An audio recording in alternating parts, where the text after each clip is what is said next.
acredito que uma das coisas que foi muito gratificante para mim ao longo da minha trajetória profissional foi o reconhecimento que o mercado me atribuiu.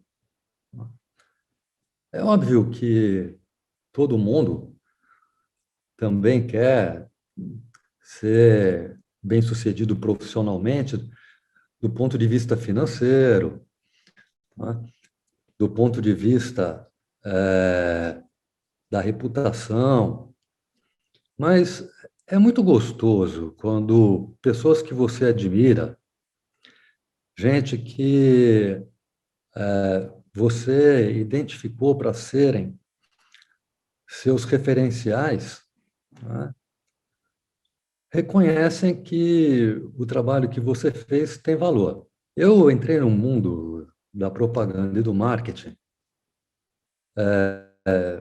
sem que eu tivesse qualquer tipo de relação anterior. Na minha família, ninguém tinha qualquer tipo de ligação com propaganda, com publicidade, com marketing ou qualquer coisa que fosse minimamente similar. Também não conhecia ninguém. Eu não tinha nenhum pai de amigo, nenhum vizinho, nenhum professor, nada. Eu estava naquela fase que era escolher a profissão, escolher uma universidade, né, que sempre deixa um jovem muito ansioso, muito inseguro, muito angustiado. Mas eu não tinha dúvida nenhuma do que eu queria fazer. Eu queria fazer publicidade e propaganda, ainda que eu não soubesse exatamente o que isso era. Mas eu tinha um gosto que ele era uma coisa viciante. Eu adorava ler anúncios. Eu adorava assistir comerciais. Eu tive a sorte, né, de ter uma família que me estimulava a ler todo tipo de coisa. E, entre outras coisas, o meu pai sempre comprava uma revista chamada Seleções, que na época era um grande hit, né? Era uma revista que era campeã de audiência. E eu adorava ler os anúncios da seleção.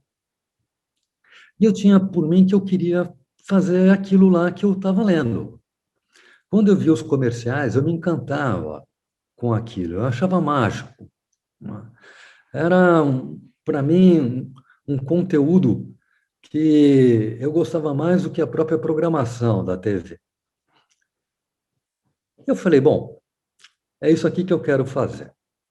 Mas eu tinha uma visão muito romântica do que era fazer publicidade. Eu achava que era mais ou menos como você ser um médico, ser um advogado, em que você tinha uma sala, um escritório, que alguém ia bater na tua porta e você ia fazer quase que uma consulta, né?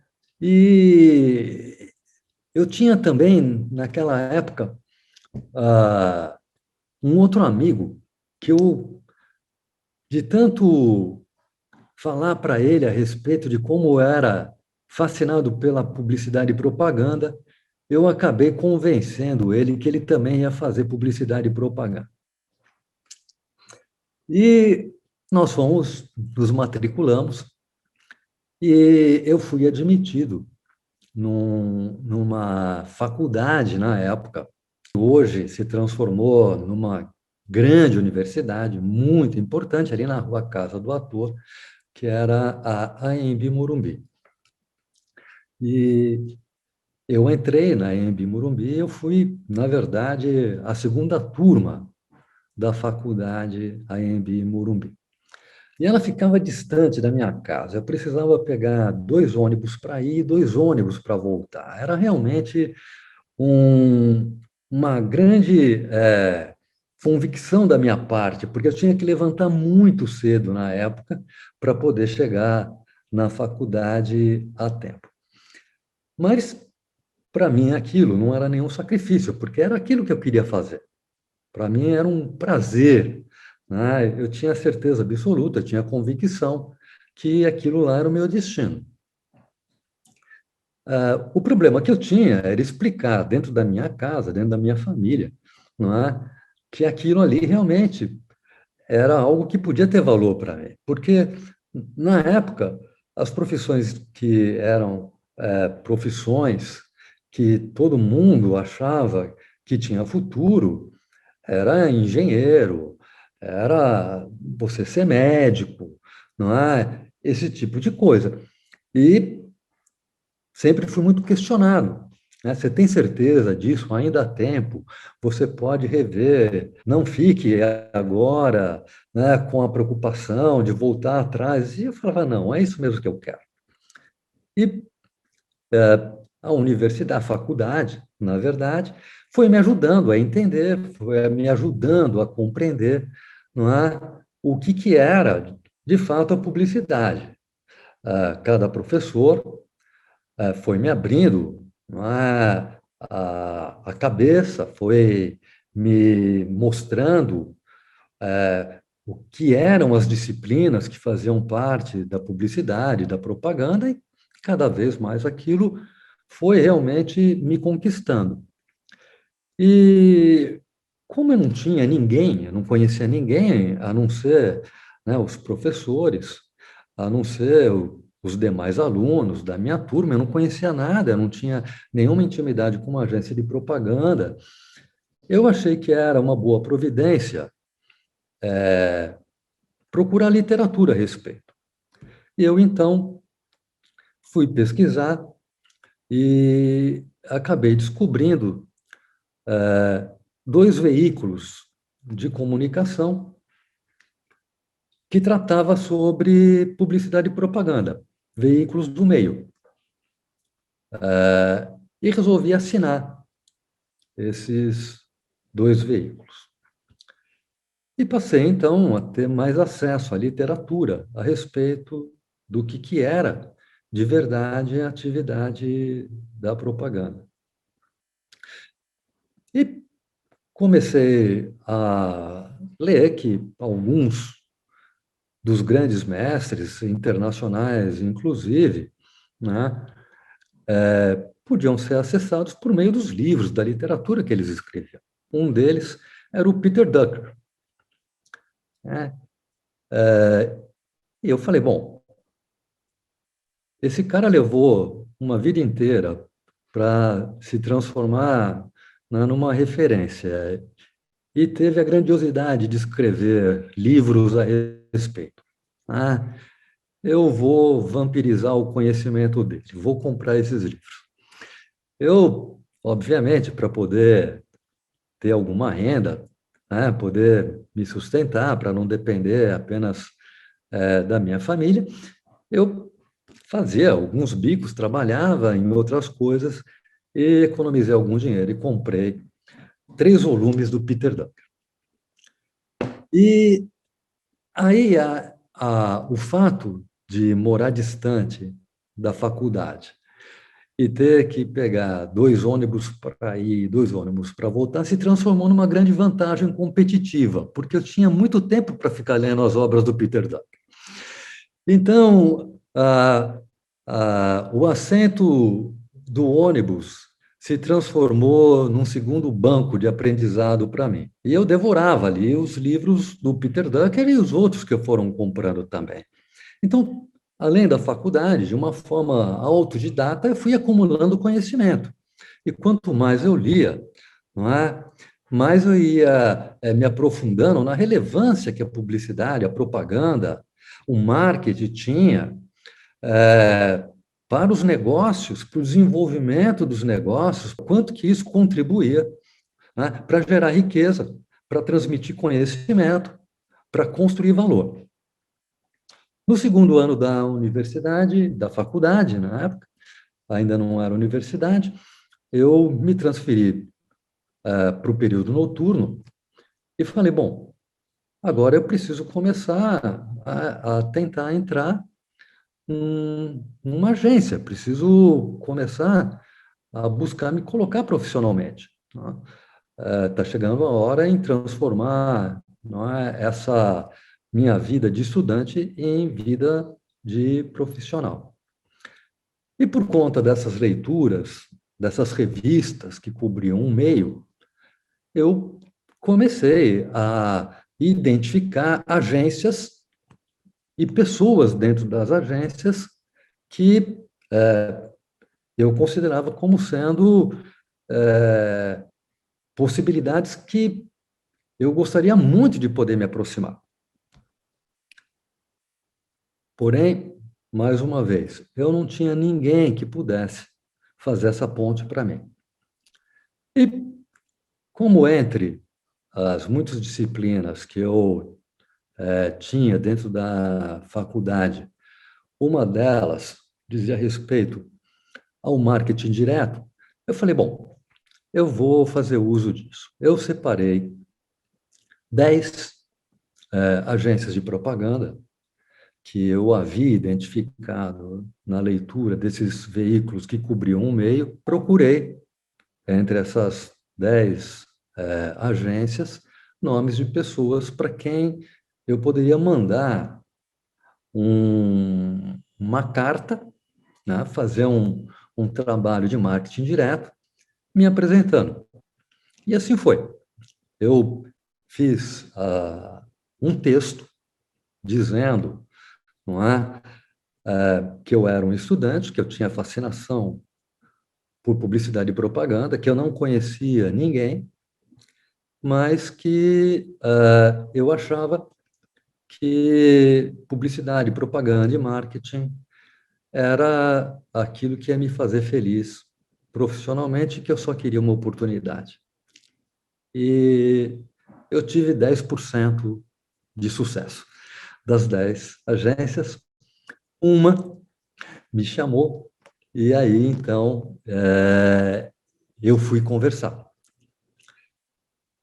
Fiz uma entrevista com a pessoa que era responsável por gerenciar o programa de estágio, porque o que estavam me oferecendo não era um emprego, obviamente, era um estágio. E a pessoa dessa agência me falou, olha, nós gostamos muito do seu texto, você escreve bem, você tem um bom texto, e nós queríamos te oferecer um estágio, e queríamos te oferecer um estágio na criação. Eu falei, mas eu não quero um estágio na criação. A pessoa ficou pasmada, porque todo mundo queria um estágio na criação. Eu falei, não quero um estágio na criação. Ela falou, mas todo mundo quer um estágio na criação. Eu falei, não, o que realmente me encanta é a área de planejamento. Eu quero um estágio na área do planejamento. E ela falou, bom, ok, você quem sabe, mas aqui nós não temos uma área de planejamento. Nós temos, na verdade, uma área de atendimento, não é? Que também, de uma certa forma, faz o que um planejador poderia fazer. Eu falei, bom, então é mesmo que eu quero ficar. E ela falou, olha, o estágio é de 15 dias, ok? E falei, ok, 15 dias. Eu fui fazer o estágio de 15 dias na área de planejamento.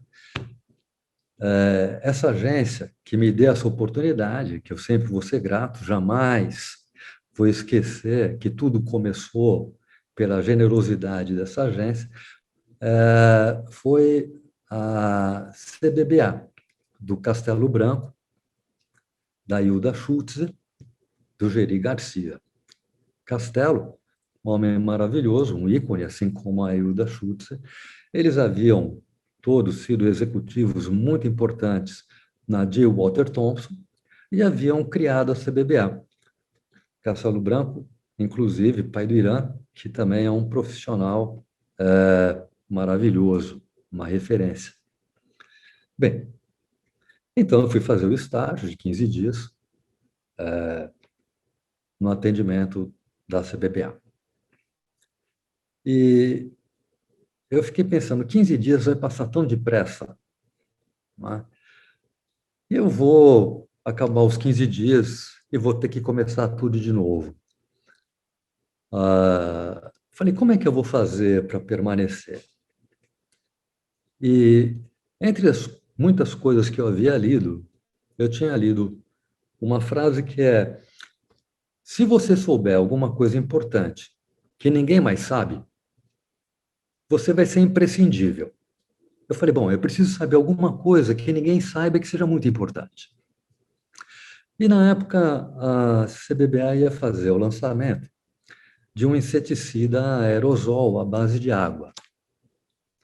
E tinha uma reunião que ia ser passada para a criação, informações para que a criação pudesse fazer o desenvolvimento da campanha. E na campanha tinha uma estratégia que era, já que o inseticida era à base de água, era o que nós poderíamos chamar hoje de sustentável, a campanha tinha como princípio também ser de utilidade pública. Era, vamos passar para as pessoas informações de como não deixar que práticas, né, que as pessoas não percebam, criem insetos dentro de casa. Mas se você precisar, estamos aqui com o nosso produto à base de água. Eu falei, quer saber uma coisa? Amanhã eu não vou para a agência. Eu vou na USP e vou procurar o departamento que é responsável por essa questão de estudar proliferação de insetos, etc, etc. E fui. E eu fiquei muito sabido sobre essa questão, né, de insetos, como que eles se reproduzem, enfim, práticas que são indesejáveis. Tá? E quando chegou na reunião do briefing, a criação falou, ok, então o atendimento poderia nos passar as informações? E ninguém do atendimento tinha as informações. E aí eu, despudoradamente, levantei a mão e falei, olha, eu conheço um pouco a respeito. E, de repente, eu era a pessoa que mais conhecia de insetos dentro da agência. E aquela sábia, né, frase que eu havia lido, que se você souber alguma coisa importante, você sempre será útil, se fez valer. E aí, então, no desenvolvimento da campanha, ninguém podia me mandar embora. E prorrogaram o meu estágio por mais 30 dias. Quando estava acabando os 30 dias, eu pensei, eu preciso arrumar uma outra coisa para saber.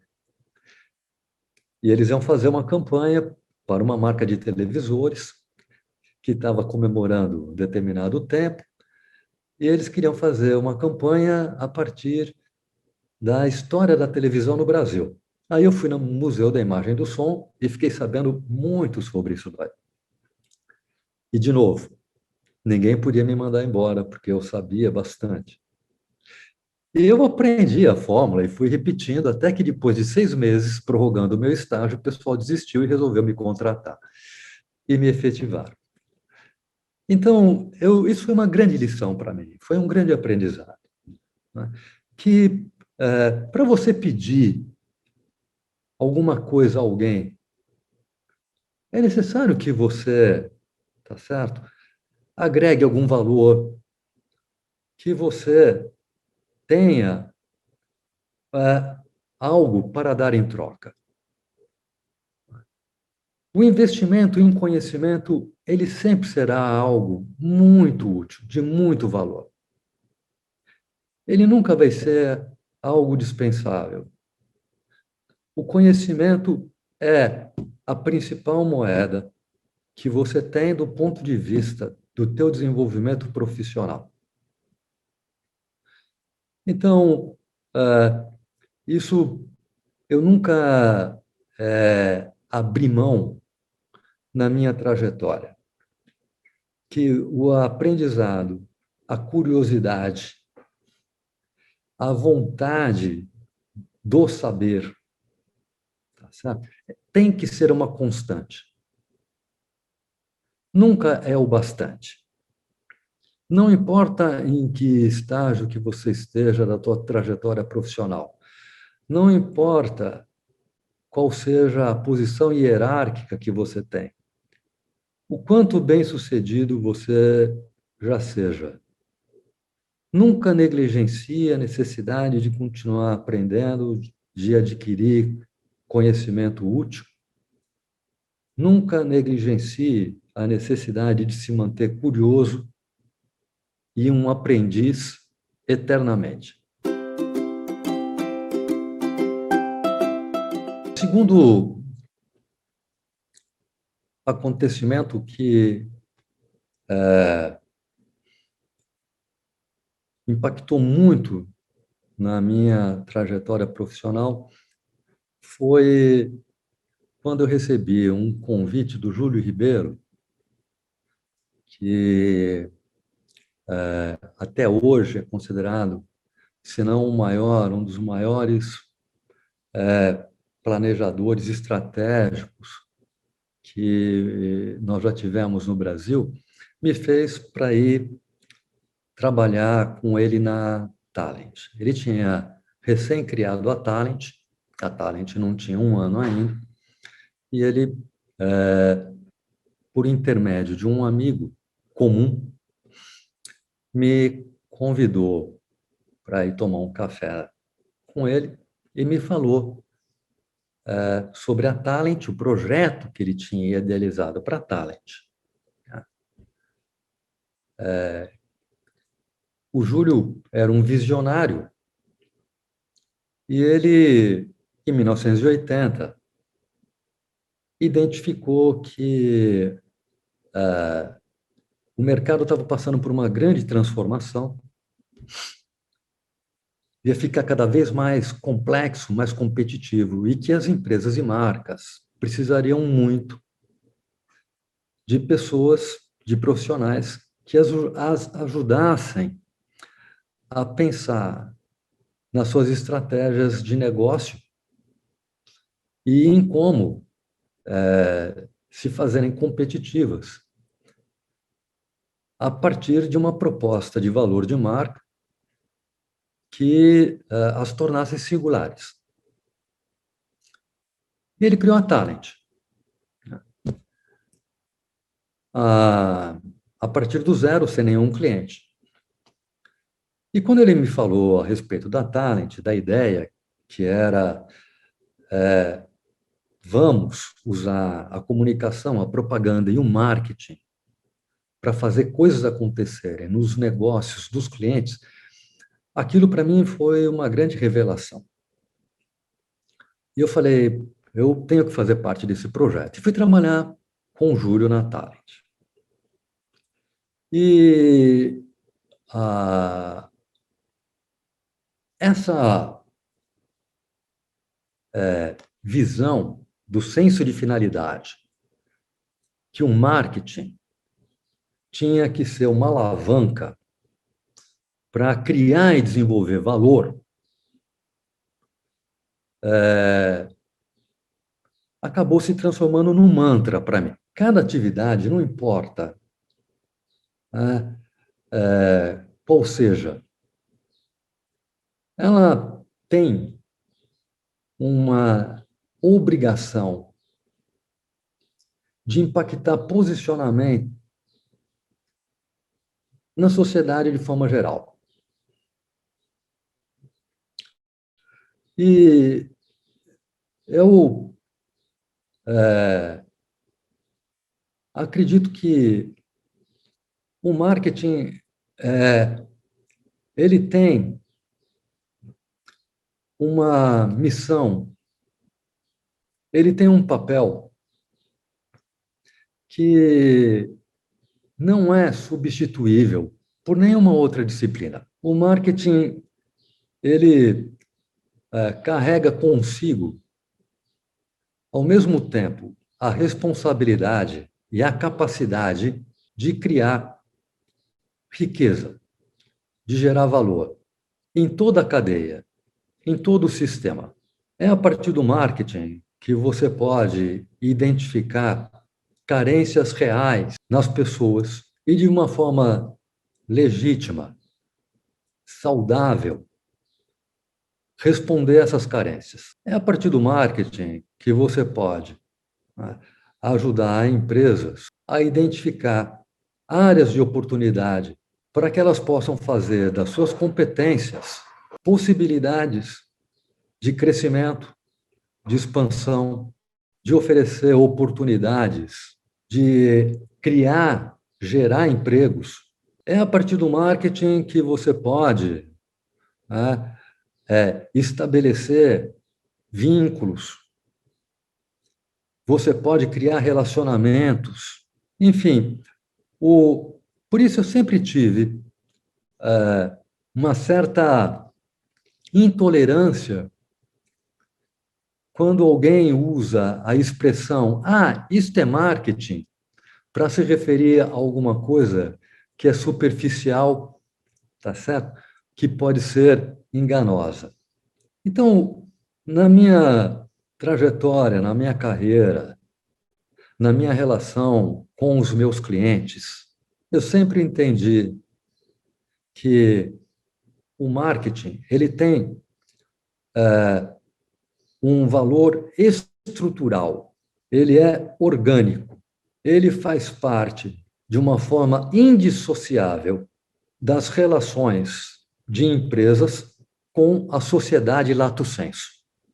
Na minha vida, o marketing é como o oxigênio.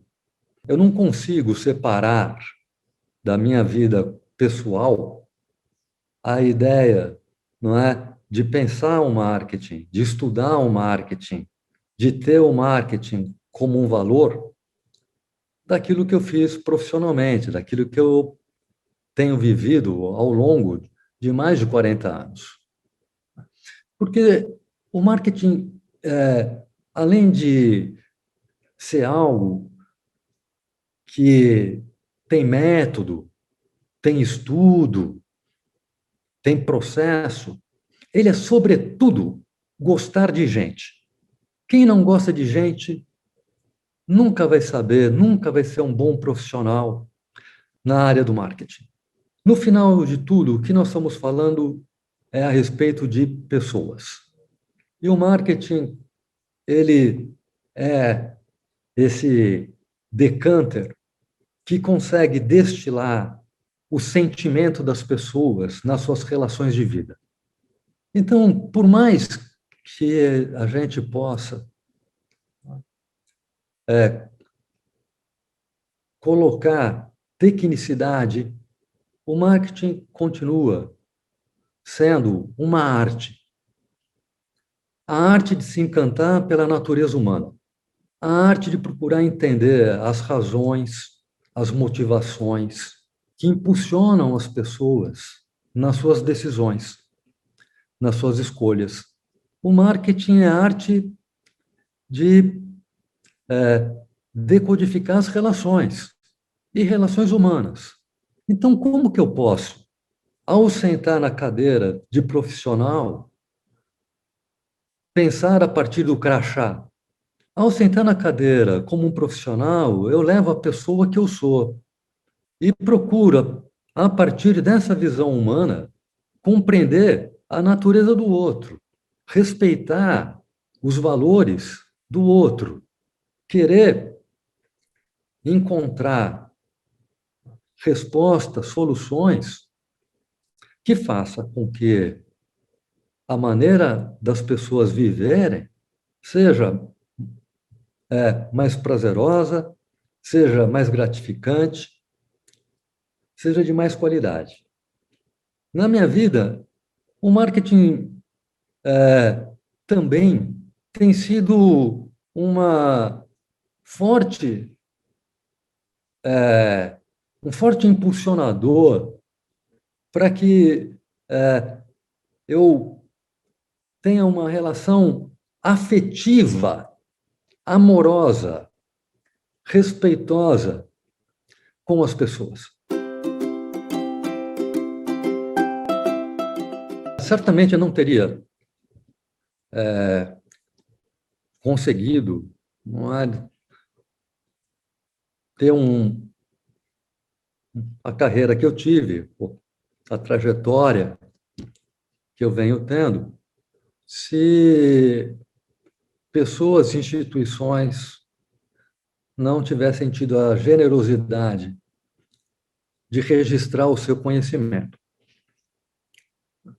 Foram muitas as fontes das quais eu me alimentei e que eu serei grato para todo sempre. Então, eu tenho um respeito, uma admiração profunda pelo trabalho da academia. Ela tem um papel que é de um valor imensurável no seu propósito de ser um repositório de conhecimento, de informação, de vivências, de repertório, de disseminação, tá certo?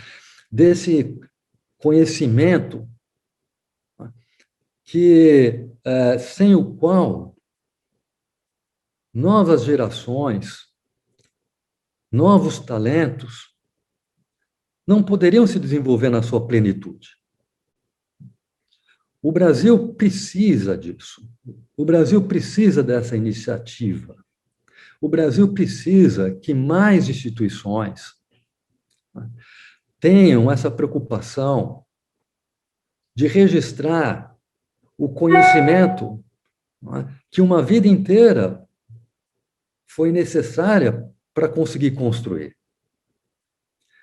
Conhecimento plural, conhecimento diverso, vindo de experiências reais, construído a partir de informação sólida, relevante, útil. Esse legado, ele vai ser a base, vai ser o alicerce para que novos talentos, para que novos profissionais levem a atividade do marketing a níveis cada vez maiores. Então, como eu coloquei, não é possível mensurar o valor do que a Academia Brasileira de Marketing contribui para que a atividade seja uma atividade desenvolvida com ética, com responsabilidade, com essa capacidade que o marketing tem de gerar riqueza, de criar valor, de desenvolver empresas, negócios, de ser um grande estimulador, um grande indutor da economia. E, de uma forma, né, geral, algo que tem uma grande contribuição para a sociedade lato sensu.